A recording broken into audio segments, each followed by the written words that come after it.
আর আমরা জানি সোনার মানুষ না হলে সোনার দেশ, সোনার বাংলা গড়তে হলে সোনার মানুষ দরকার। মরহুম শেখ মুজিবুর রহমান সাহেব তার প্রথম বক্তব্যে বলেছিলেন, সোনার বাংলা গড়তে হলে সোনার মানুষ দরকার। সোনার মানুষ গড়ে নাই, সোনার মানুষ তৈয়ার হয় নাই, যার জন্য শুরু থেকে এই পর্যন্ত আমরা দেখি বিভিন্ন গুরুত্বপূর্ণ দায়িত্বে যাদেরকে দেওয়া হয়েছে সবাই শুধু খেয়েছে, শুধু নিয়েছে, কিন্তু জাতিকে কিছু দেয় নাই, জাতির জন্য কিছু করে নাই। আমি বোধহয় বেশি বলেছি।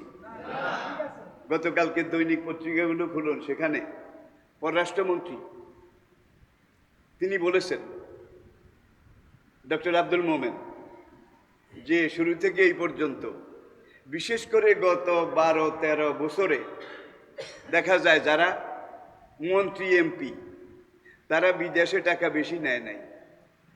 বিদেশে টাকা তারাই নিয়েছে যারা ডিসি, যারা ওসি, যারা এসপি, কি যারা সচিব, যারা বিভিন্ন পদের গুরুত্বপূর্ণ পদে দায়িত্ব পালন করেছে। এক ইসলামিক ফাউন্ডেশনের ডিজি 10 বছরে 10,000 কোটি টাকা, 10 বছরে 10,000 কোটি টাকা, এখানে কিন্তু কম, অন্যরা আরো অনেক বেশি নিয়েছে। তাহলে বোঝা গেল যাদেরকেই দায়িত্ব দিয়েছে তারা সব এখানে খেয়েছে, আত্মীয় স্বজনকে দিয়েছে, এরপরে দেশের সব টাকা বিদেশে। বোধহয় বেশি বলেছি। আপনারা কি আমার উপরে রাগ করেছেন? তাহলে যাদেরকেই বসানো হয় তারাই শুধু খায়, যাদেরকেই বসানো হয় তারাই শুধু খায়। তাহলে বোঝা গেল যে এক সময় ছিল হাওয়া ভবন, হাওয়া ভবন একটা ভবন ছিল, এখন হাজার হাজার খাওয়া ভবন। হাওয়া ভবনের জায়গায় খাওয়া ভবন। সবাই শুধু খাওয়ার জন্য ব্যস্ত, আমাদেরকে জাতিকে বাঁচানোর জন্য দেওয়ার জন্য কেউ চিন্তা করে না। যে ক্ষমতা পায়, দায়িত্ব পায়। আরে ভাই, আপনি আশ্চর্য হবেন, স্বাস্থ্য বিভাগের একজন পিয়ন সে কোটি কোটি, শত কোটি টাকার মালিক। এইভাবে ডিসির একজন ড্রাইভার, সে শত শত কোটি টাকার মালিক, সে তো ডিসি না।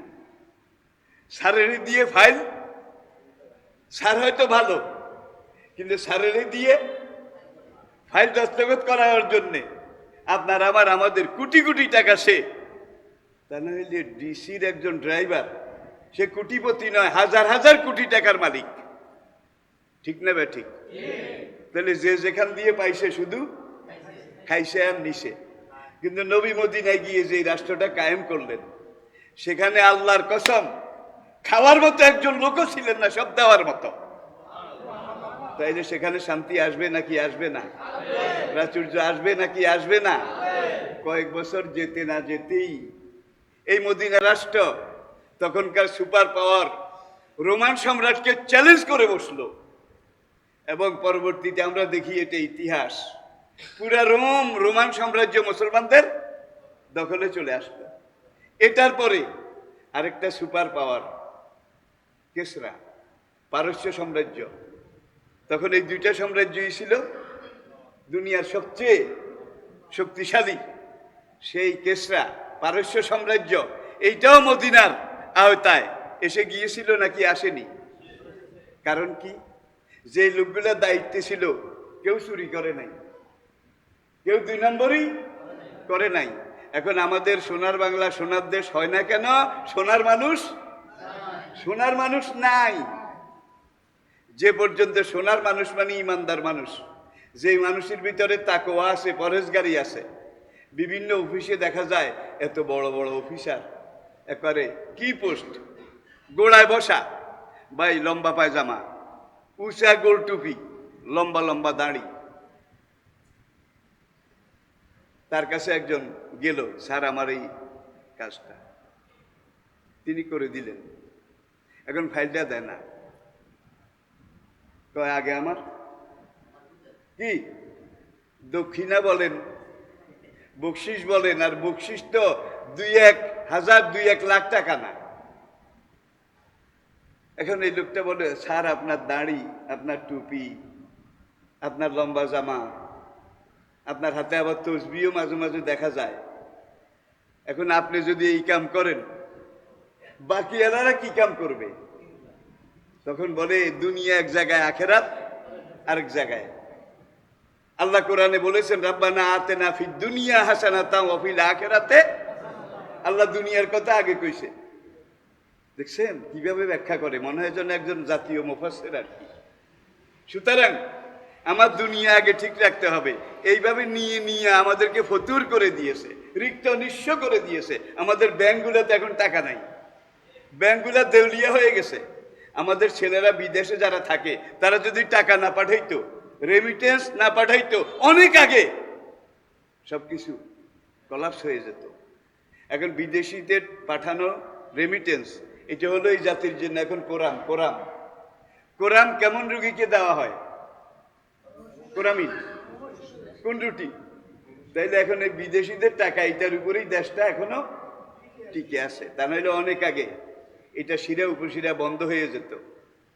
তাহলে বোঝা গেল যে কোনো দেশে যদি শান্তি, নিরাপত্তা এবং মানুষের ভিতরে অস্থিরতা দূর করতে হয়, অভাব যত বাড়ে মানুষ তত অস্থির হয়। পেটের জ্বালা বড় জ্বালা, ঠিক কিনা বলেন? এর সাথে আসলো করোনা ভাইরাস। কারো চাকরি গেছে, কারো ব্যবসা গেছে, কারো আয়ের যেই পথটা আসছিল সেইটাও গেছে। এখন দেখেন, বাবা সন্তানকে জবাই করে, সন্তান বাবাকে জবাই করে নাকি করে না? মাকে বাঁশের ঝাড়ে নিয়ে ফেলে আসে। এই ধরনের একটা প্রবণতা, মারামারি, হানাহানি, রক্তারক্তি, খুনাখুনি, এটা এত বেড়ে গেছে। এর সাথে নেশা, মদ, জুয়া, ক্যাসিনো, এই থেকে শুরু করে সব রকমের অপকর্ম দিনের পর দিন বাড়ছে নাকি কমছে? এই বাড়ার একটাই কারণ, একটা যুবক যখন দেখে যে চাকরি নাই, ব্যবসা নাই, সব লাডে গেছে, লাডে। এখন আমি করবোটা কি? রাস্তায় রাস্তায় হাঁটে, দেখে যে ৩-৪ জন একখানে কলামুড়ার মধ্যে বসে কি জানি খায়, কি জানি ঢুকায়। কয় ভাই তোরা কি করস? কয় চাকরি নাই, বাকরি নাই, কোনো আয় নাই, বাঁচতে তো পারি না। এখন এখানে বসে বসে আমরা কি নেশার ইঞ্জেকশন পুশ করি, আমরা নেশা খাই।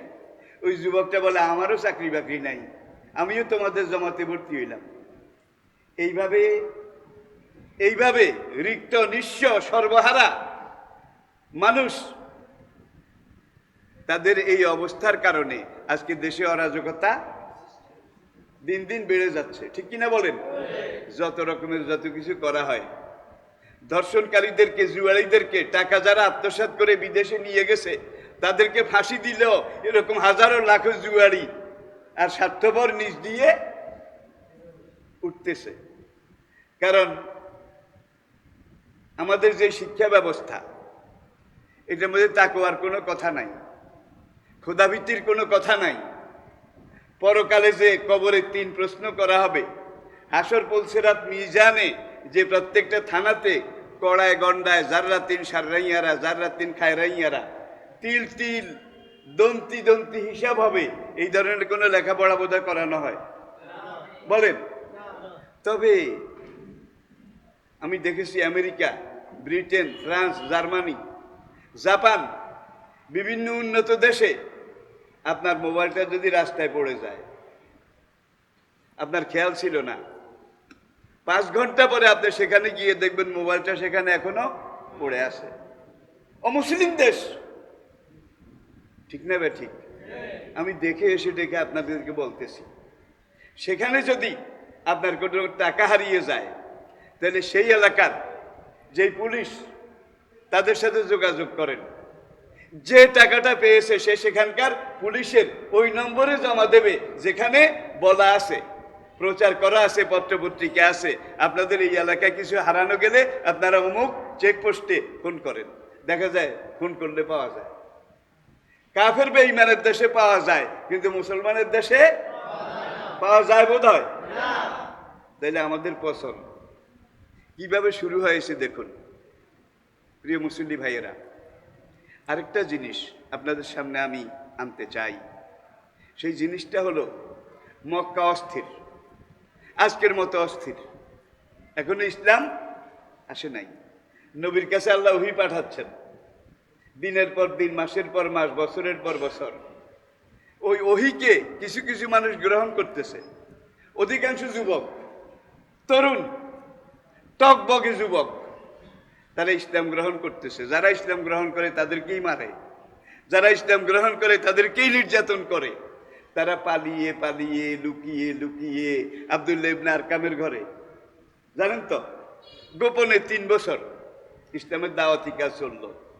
আবু জেহেলরা বাইরে বাধা সৃষ্টি করলো, মুসলমানদেরকে, মুসলিমদেরকে ঘরের বাইরে যেতে দেয় না, ইসলামের কথা বলতে দেয় না। লা তাসমাউ লিহাযাল কুরআনে অলগাউ ফীহি লাআল্লাকুম, কয় না কা তাগলিবুন। আর যা হোক না হোক, কোন মুসলমান, নবীর নতুন কোন সাহাবা যেন মক্কার কোন অলিতে গলিতে বাজারে কোরআনের কথা জাতিকে শুনাইতে না পারে। কারণ কোরআনের কথা যদি শুনে, তাইলে আমাদের জাতি আর আমাদের পিছনে থাকবে না, মুহাম্মদের পিছনে। মুসলমানদেরকে বয়কট করা হলো, আপনারা জানেন। তাদের সাথে কিনা বেচা করা যাবে না, মুসলমানদের সাথে লেনদেন করা যাবে না, মুসলমানদের কাছে কোনো জিনিস বিক্রি করা যাবে না। সেই আবু তালেব সেখানে কয়েক বছর পর্যন্ত আল্লাহ নবী এই মুসলমানদেরকে নিয়ে বন্দী ছিলেন। বাইরে থেকে কিছু, এক ফোঁটা পানি, একটা খেজুর পর্যন্ত মা খাদিজা রাদিয়াল্লাহু তাআলা আনহা, তিনিও সেখানে বন্দী। তিনি বলেন, মাসের পর মাস এমন গিয়েছে, এক ফোঁটা পানি, একটা খুরমা আমাদের নসিবে হয় নাই। বাইরে থেকে খাদিজার কিছু আত্মীয় স্বজন, কারণ খাদিজা ইসলাম আসার আগেও মক্কার সবচেয়ে বড় ধনী ছিলেন, এটাও তো আপনারা জানেন। এখন খাদিজাও নবীজিকে নিয়ে, সেই আবু তালেব সেই জেলখানায় বন্দী, তাদেরকে বের হতে দিচ্ছে না, বাইরে থেকে কিছু নিতে দিচ্ছে না। খাদিজার এক জ্যাঠাতো ভাই, সে একদিন খাদিজার জন্যে ছোট্ট 2টা বাচ্চাকে দিয়ে কিছু থলিতে করে গম আর কয়েকটা খুরমা। আবু জেহেল আর উতবা, এই 2জন তো পাহারা দেয়, সবাই পাহারা দেয় যেন কেউ কোনো কিছু সেখানে নিতে না পারে, হয় না খেয়ে মরবে, না হয় আমাদের কাছে আত্মসমর্পণ করবে, ইসলাম ছেড়ে দেবে। এখন আবার 2জন কাফের, একজন হামজা রাদিয়াল্লাহু তাআলার আত্মীয়, তিনি দেখলেন এই পোটলাটা কোথায় নেয়, খাদিজার জন্যে। এখন আবু জেহেল আর তার লোকেরা যখন কেড়ে নেয়, তখন হামজার ওই আত্মীয় আগুনের মতো জ্বলে উঠলেন। কয়েক বছর তাদেরকে এইভাবে অবরোধ করে রেখেছ, পানি দাও না, খাওয়া দাও না, কিনা বেচা করতে দাও না, তারাও তো মানুষ। এখন খাদিজার একজন আত্মীয়, তার জন্য 2 কেজি গম, 2 কেজি, বেশি না, এটা পাঠাইছে, তোমরা এটাও কেড়ে নাও, এটা কোন ধরনের মানুষত্ব? তাইলে মক্কার তখনকার অবস্থাটা।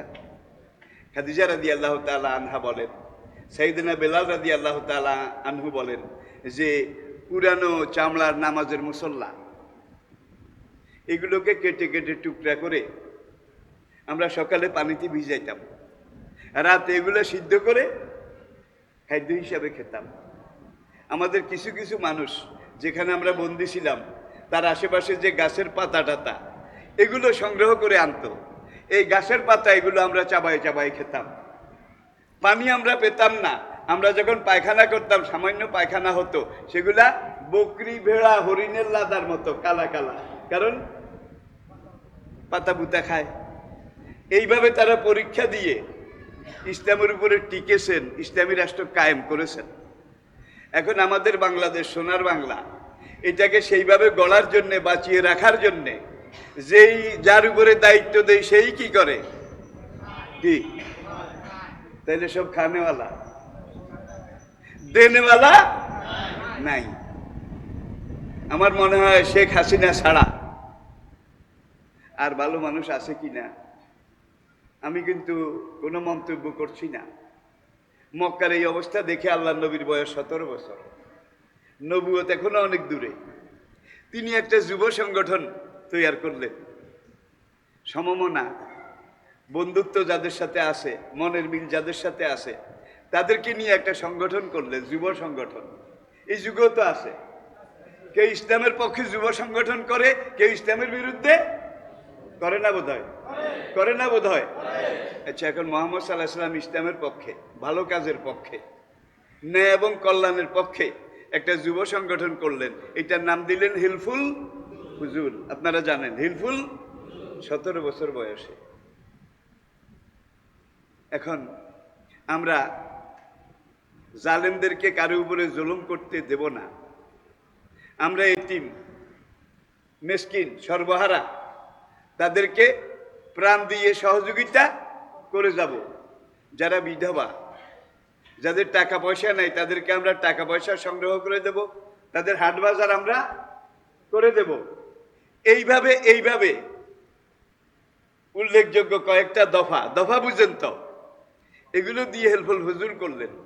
আর নবী এটা সভাপতি, নবী নিজেই করলেন মক্কার যুবকদেরকে নিয়ে। আর এই হেল্পফুল ফজুল এটা সভাপতি ছিলেন নবী। 17 বছর বয়সে এটা শুরু করেছেন। 40 বছর বয়স পর্যন্ত নবী হেল্পফুল ফজুল এটা নেতৃত্ব দিলেন, কিন্তু কোনো কাজ ওইসে বোধ হয়। যেখানের জঞ্জাল সেখানে, যেখানের অপকর্ম সেখানে, যেখানে জেনা ব্যভিচার সেখানে, যেখানের মদ জুয়া সেখানে। এখন নবী চিন্তা করলেন কিছুতেই তো কিছু হলো না, কিছু করাও গেল না। তিনি এইবার হেরা পাহাড়ের গুহায় গিয়েছেন। সেখানে গিয়ে শুধু আল্লাহ রাব্বি আল্লাহ রাব্বি আহাদুন আহাদুন আল্লাহর এই জিকির করেন আর চিন্তা করেন মানুষকে কিভাবে বাঁচানো যায়। তাহলে 17 বছর বয়স থেকে 40 বছর বয়স পর্যন্ত কত বছর বলেন? কত? 23টা বছর এই হেল্পফুল ফজুল যুব সংগঠন করে নবীজি নিজের নেতৃত্ব দিয়ে জঞ্জাল, পাপ, অরাজকতা দূর করতে পারেননি। পেরেছিলেন? এইবার নবী হেরা পাহাড়ের গুহায়, বয়স 40 বছর। তার কাছে ওহী নাজিল হলো, ইকরা বিইসমে রাব্বিকাল্লাযী খালাক। সেখান থেকে নেমে এসে মক্কার লোকদেরকে একত্র করে আবু জেহেল, উতবা, ওলীদ সবাই সেখানে এসেছিল। কারণ নবী হওয়ার আগে মুহাম্মদ সাল্লাল্লাহু আলাইহি সাল্লামের গ্রহণযোগ্যতা, সত্যতা, আমানতদারিতা, ওয়াদা রক্ষা করা সবার কাছে একটা উদাহরণ ছিল। সাদিকুল ওয়াদিল আমিন। ওর মতো ভালো ছেলে, ওর মতো ভালো মানুষ, ওর মতো আমানতদার, ওর মতো ন্যায় বিচারক, ওর মতো ভালো যুবক মক্কায় আরেকজন নাই। তাহলে নবুয়ত পাওয়ার আগে সবাই মিলে সার্টিফাই করেছে সে সবার চেয়ে ভালো। এইবার হেরা গুহা থেকে ওহী নিয়ে, প্রথম ওহী তিনি যখন দাওয়াত দিলেন, আইয়ুহান নাস, হে মানুষেরা, কুলু লা ইলাহা ইল্লাল্লাহ তুফলিহু। ইসলামের প্রথম দাওয়াত, কুলু, তোমরা সবাই মেনে নাও, স্বীকার করে নাও, লা ইলাহা ইল্লাল্লাহ। মানুষের উপরে মানুষের আইন চলবে না, মানুষের উপরে মানুষের হুকুম চলবে না, মানুষের উপরে মানুষের নেতৃত্ব চলবে না। কুলু লা ইলাহা ইল্লাল্লাহ তুফলিহু, তোমরা লা ইলাহা ইল্লাল্লাহ এটা মেনে নাও, পড়ে নাও, স্বীকার করো, বেঁচে যাবে, বেঁচে যাবে। তুফলিহু, সব রকমের অরাজকতা দূর হয়ে যাবে। এইটাই ছিল নবীর প্রথম দাওয়াত। এখন কেউ নবীর দিকে পাথর মারা শুরু করলো, কেউ গালাগালি শুরু করলো। তোকে এত ভালো মনে করেছিলাম তুই আমাদের আশার আলো, আগামী দিনে তোকে দিয়ে আমরা অনেক কিছু আশা করেছিলাম, এখন দেখলাম যে তুইও গোল্লায় গেছিস। তাই নবী দিলেন ইসলামের দাওয়াত, আর ওরা বলে গোল্লায় গেছে। এই ধরনের কথা এই যুগে তো নাই। আসে একটু মিলিয়ে নেন। সারাদিন আপনি অপকর্ম করবেন, খারাপ কাজ করবেন, কেউ বাধা দিতে আসবে না। যখনই ভালো কিছু শুরু করবেন, এই শুরু হবে। তাইলে 40 বছরে নবী ওহী পেলেন, দাওয়াত শুরু করলেন। 63 বছর বয়স পর্যন্ত, কত বছর? কত? 63 বছর। 40 থেকে 63 কত? 23। আবার 17 থেকে 40 23, সময় কিন্তু সমান। দেখেন হেল্পফুল ফজুল এটা নেতা হিসেবে কাজ করেছেন, কিন্তু কোনো পজিটিভ রেজাল্ট আসে নাই। তবে নবী ফেল করেছেন এই কথা বলা যাবে না। তিনি যে চেষ্টা করেছেন এটাই তো পাশের বাবা, পাশ করার চাইতে অনেক কিছু। কিন্তু কোনো রেজাল্ট, অরাজকতা এগুলা দূর হলো না। এইবার আবার ওহি পেলেন। ওহি পাওয়ার পরে 23 বছর, মক্কায় 13 বছর, মদিনায় 10 বছর, কত 23 বছর। ওহি ভিত্তিক দাওয়াত যখন শুরু করলেন, কোরআন ভিত্তিক দাওয়াত যখন শুরু করলেন, 23 বছরে পুরা দুনিয়া নবীজির পায়ের তলে চলে এসেছে।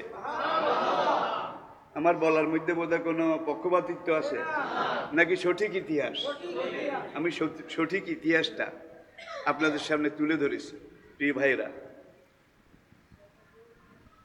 নেট দুনিয়া, ফেসবুক, এগুলোতে আপনারা দেখেছেন আজ থেকে 3 দিন আগে ফরিদপুরে একটা টিনের ঘর, কাঠ টিন দিয়ে তৈরি মসজিদ ভেঙে ফেলা হয়েছে, গুঁড়া গুঁড়া করে ফেলা হয়েছে। কেউ পেয়েছেন কিনা? পাইছেন? একটা মসজিদ ভেঙে ফেলা হয়েছে ফরিদপুরে। মসজিদটা যারা তৈরি করেছিলেন তারা আহলে হাদিসের ভাই আমাদের, হোক আহলে হাদিস, হোক হানাফি, হোক শাফি, হোক কওমি, আমাদের সবার কালেমা এক, ঈমান এক, নামাজ এক, আল্লাহ এক।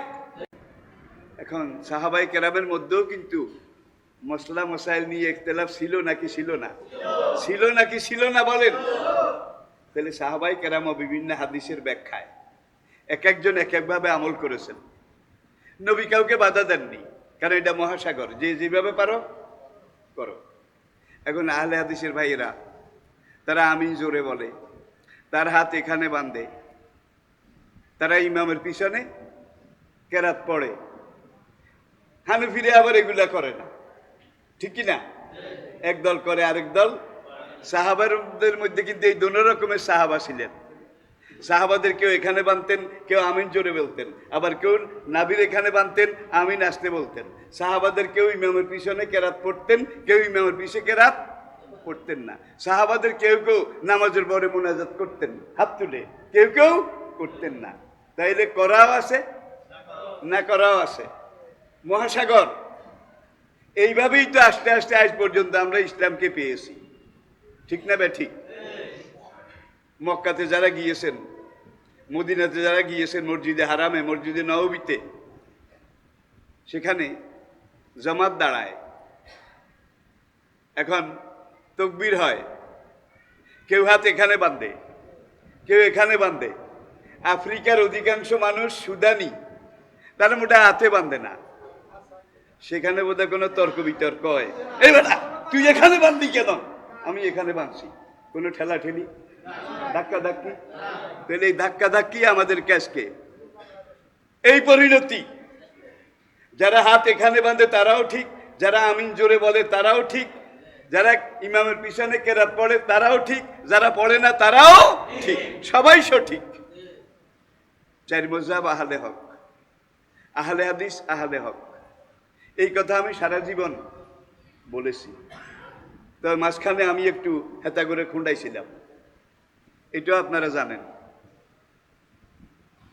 কাল ব্যাংকার হলা তাই বাঙ্গালেকে দাড়ি কাটা হসে না, এই হলা হয় না। আর কাছে যদি আইকা হুজুর এটা সহি, আর এগুলা যা করতেছেন সব বাতিল, একটু লাগেনি কথাটা, লাগেনি? আমার একটু লাগছিল।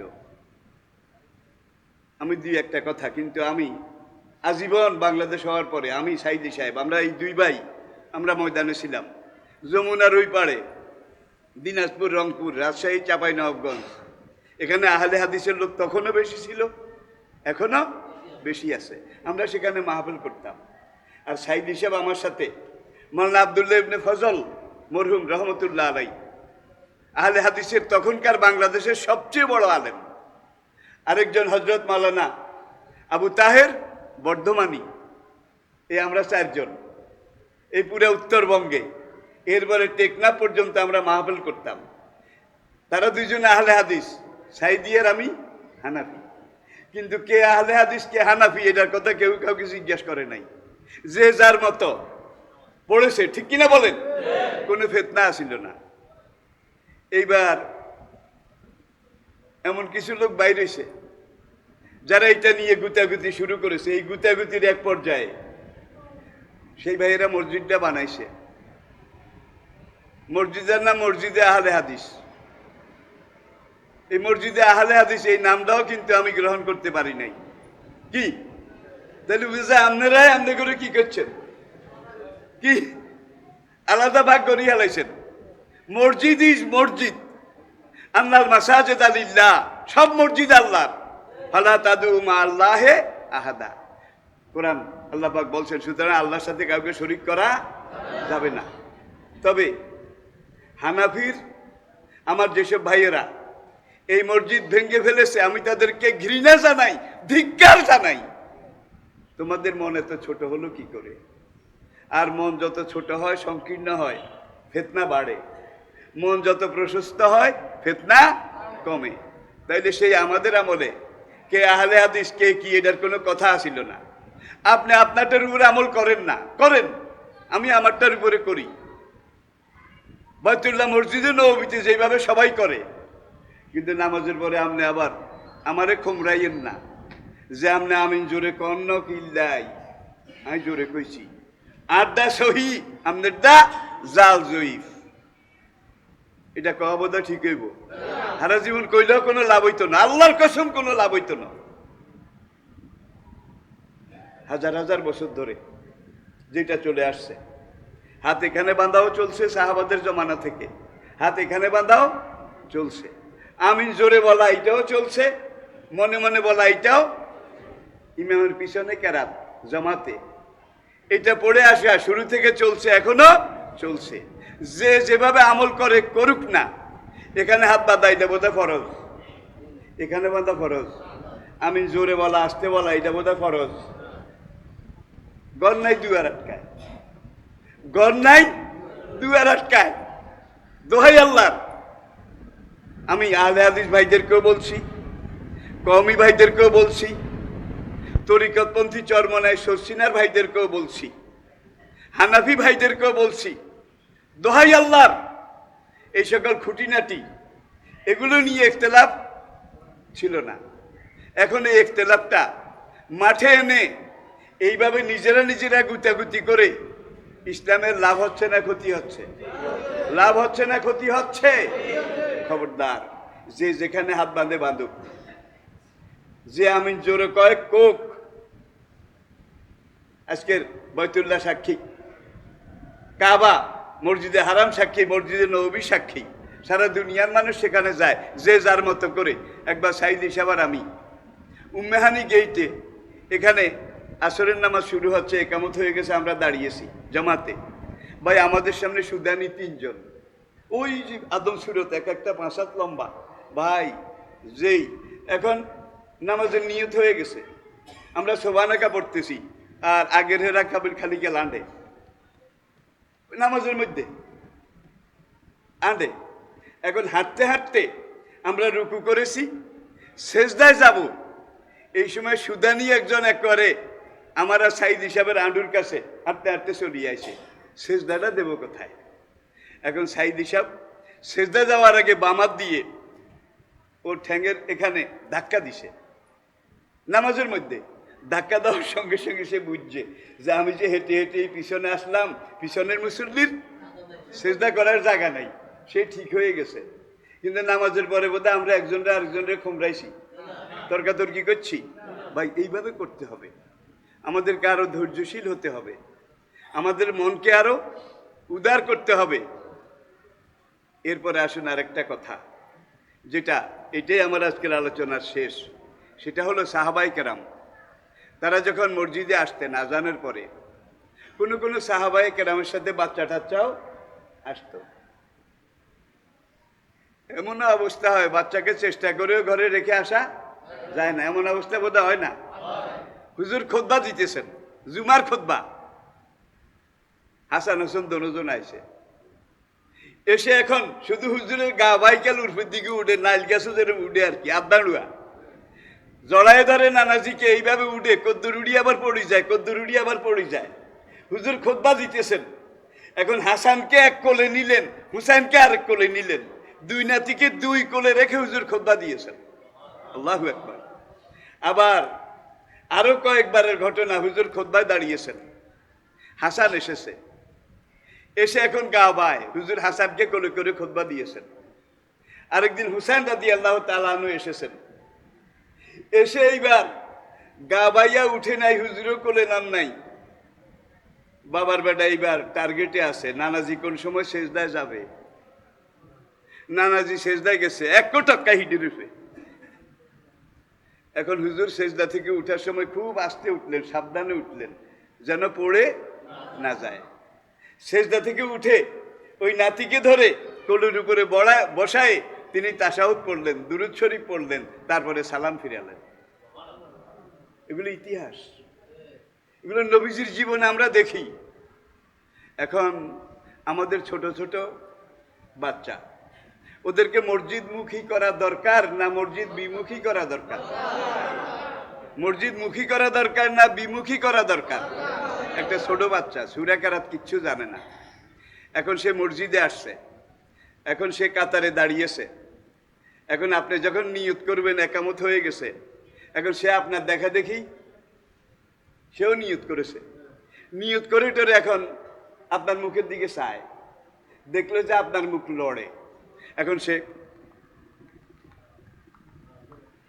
এরকম মুখ লড়াইতে দেখছেন নি? এখন আপনার দেখা দেখি আপনার পাশে দাঁড়িয়ে সে যখন এইভাবে ঠোঁট লড়াইছে, আপনি নামাজে যে সোয়াব পাবেন, ওই ছেলে নামাজ কি শিখে নেয় আরো অনেক দূরে, সে যে ঠোঁট লড়াইছে আপনাকে দেখে ইতাআত করেছে, ওই সমান আরেক নামাজের সোয়াব আল্লাহ আপনার আমল নামায় লিখে দেবে। তাইলে সে আপনাকে দেখে, এটাকে আরবিতে বলা হয় ইতাআত, ইতাআত আনুগত্য। এখন আমরা অভিভাবক হিসাবে বাচ্চারা যদি মসজিদে না আসে, আর আমরা যদি কেউ ওদের মসজিদে আসা নিয়ে বাক বিতণ্ডা করি, তাইলে ওরা মসজিদ থেকে আস্তে আস্তে কাছে আসবে না দূরে সরবে?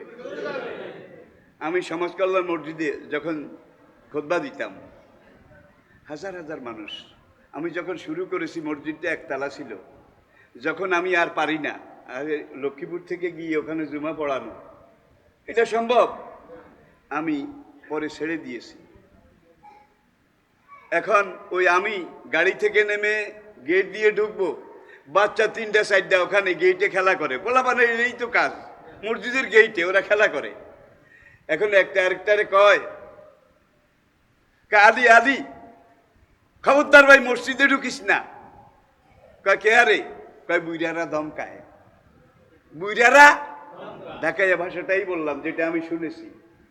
একটা বাচ্চা আরেকটাকে বলে মসজিদে ঢুকলে বুইরারা ধমকায়। নবীজি হাসান হুসাইনকে ধমকাইছে? ধাক্কা দিছে? কোনো কড়া কথা বলেছে? আল্লাহু আকবার। বাচ্চারা আসবে, এটা নিয়ে আপনারা কোনো বিরক্তি প্রকাশ করবেন না। তারা মসজিদ মুখী হোক, তাদেরকে নামাজ শিখান, কোরআন তেলাওয়াত শিখান, সূরা কেরাত শিখান, নামাজটা যেন পরিপূর্ণ পারফেক্ট ভাবে তারা পড়তে পারে, এটা যোগান দেওয়া আপনার উপরে ফরজ। কি মুরু সিবিয়ানাকুম বিসসালাতি ইযা বালাগু সাবআ, 7 বছর বয়সে উপনীত হওয়ার পরে সে যেন সহিভাবে নামাজ পড়তে পারে, এটা তালিম দেওয়া, শিক্ষা দেওয়া কার উপরে ফরজ? এখন আপনার ছেলে মেয়ে যেটা স্কুলে পড়ে, তার ইংরেজি পড়াবার জন্য স্যার একজন, অঙ্ক করাবার জন্য স্যার একজন। ইংরেজি স্যার যে, তাকে মাস 5,000 টাকা বেতন দেওয়া লাগে, অঙ্ক স্যারের 5,000 টাকা দেওয়া লাগে, আর কোরআন শিখাবার জন্য হুজুর একজন রাখছেন, হুজুরের 300 টাকা। ঠিক না বে ঠিক? এই 300 টাকা আবার 3 মাস বাকি, তাহলে অঙ্কের স্যারের 5,000 টাকা দেন আর 3,000 টাকাই ধরেন। ইংলিশ স্যারের 5,000 টাকা, 3,000 টাকা দেন। আর সবচেয়ে বড় এলেম, ওহির এলেম কোরআন, এটা যে শিখাবে তাকে 300 টাকা দেন। দেখা যায় আপনার 3,000 5,000 টাকা দেওয়ারও তৌফিক আছে, ওদেরকে দিচ্ছেন। ঠিক কিনা বলে? আর এই কোরআন শিখায় এই হুজুরের কত দেন? তাহলে আপনি নিজেই তো এইটারে কি করলেন? ছোট করলেন, খাটো করলেন, হীন করলেন, ক্ষীণ করলেন, দুর্বল করলেন। এইটারও কিন্তু আল্লাহর কাছে জবাব দেয়া লাগবে। কেউ কি রাগ করেছেন? জবাব দেওয়া লাগবে না বোধ হয়? আমাদের বিবেক কি কয়? লাগবে। আর আমরা যখন ছোট ছিলাম, ফজরের নামাজের পরে যখন রাস্তা দিয়ে হাঁটতাম, দেখলাম যে ঘরের বুড়িয়া আগ দুয়ার যেটারে কয়, ওখানে নামাজের চিনি একটা বিষয়, চশমা একটা ভাঙ্গা, এক ঠ্যাং বালা আছে আর এক ঠ্যাং সুতা দিয়া কানের লগে বেঁধে কিভাবে ঢুলি ঢুলি কোরআন শরীফ পড়ে। প্রত্যেক বাড়িতে ঘরের দরজা দরজা এটা ছিল, এখন কি আছে? বরকতটা আসবে কোত্থেকে? আমরা যখন রাস্তায় বের হতাম তখন দেখতাম যে ৫-৭-১০ বছরের ছেলে মেয়ে তারা ওই নামাজের চিনি এটা মাথার দিই, ওই বাঁশের রেল দেখছেন কিনা, বাঁশের রেল আর কায়দা আম্পারা এগুলা নিয়ে কেউ মাদ্রাসার দিকে আসতো ফোরকা নিয়ে, কেউ বাড়ির দিকে যেত। প্রত্যেক বাড়িতে কাছারি ছিল, কি কাছারিতে মুন্সি মৌলবী ছিল। বাড়ির ছেলে মেয়েদেরকে কোরআন শিখাতো, তালিম শিখাতো। আছে কিছু? কিচ্ছু নাই। আপনাদের আল্লাহর দোহাই, প্রত্যেক বাড়িতে বাড়িতে আগের মতো কোরআন শিখার একটা ব্যবস্থা করেন। নিজস্ব পরিমণ্ডলে ছোট করে হলেও সকালবেলা একজন শিক্ষক রাখেন, যিনি আপনার বাড়ির বাচ্চাগুলাকে কোরআন শিক্ষা দেবে। এরপরে যেসব জায়গায় আলহামদুলিল্লাহ ফোরকানি আছে, নুরানি আছে, আপনার ছেলেদেরকে সেখানে তাড়াতাড়ি 1 মিনিটও দেরি করবেন না। এখন ছেলে বাবার বিরুদ্ধে, বাবা ছেলে বনে না, একজন একজনের কথাও শুনতে পারে না। এবার ছেলে একদিন বাবারে মার দিয়েছে, এমন ঘটনা আছে কিনা? ছেলে আরেকদিন মাকে লাথি দিয়ে ফেলে দিয়েছে, এমন ঘটনা বোধহয় নাই। আল্লাহু আকবার, আল্লাহু আকবার। এখন মারতে মারতে বুড়ারে কাহিল করে গলার মধ্যে দড়ি লাগাইছে, বাবারে দড়ি লাগাই এখন ওই নাইল গ্যাসে উঠি ছেলে আগে ডাগ্গার উপর দিয়ে দড়ি ঘুরাইছে। দড়ি ঘুরাই তারপরে ছেলে টানে, যত টানে বাপ কেবল উপরের দিকে উঠে, উঠতে উঠতে নাইল গ্যাসের অর্ধেক উঠছে। অর্ধেক উঠার পরে বুড়িয়ে এবার কয়, বাবা আর টানিস না, এবার ক্ষমা দে। বাবা কিনলে ক্ষমা দিতাম? কয় তোর দাদা আমার বাবার আইয়ে দূর উড়েছিলাম। আল্লাহু আকবার। তোর দাদা আমার বাবারে একদিন আমি দড়ি লাগাই দূর উঠেছিলাম।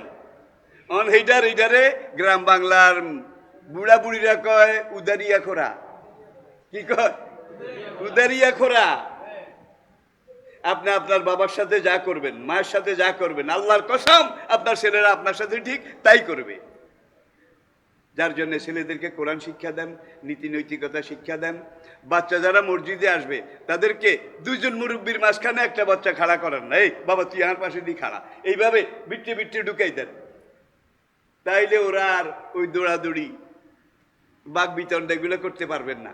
আর ওরা যদি একখান দিয়ে 5 জন দাঁড়ায়, তাহলে আপনারা 3 জন মুরব্বী গিয়ে ওদের ভিতরে ঢুকে দাঁড়ায় যাবেন।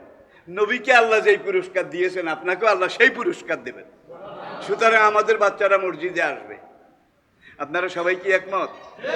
আমাদের সন্তানরা মসজিদমুখী হবে, এমন অবস্থা যেন না হয় এরে আলী আলী খবরদার মসজিদে যাইস না। কয় কে? আরে কয় বুইরারা দমকায়, বুইরারা। আমরা যেন এমন না হই। আল্লাহ পাক আমাদেরকে বুঝার তৌফিক দান করুন। আমা আলাইনা ইল্লাল বালাগ।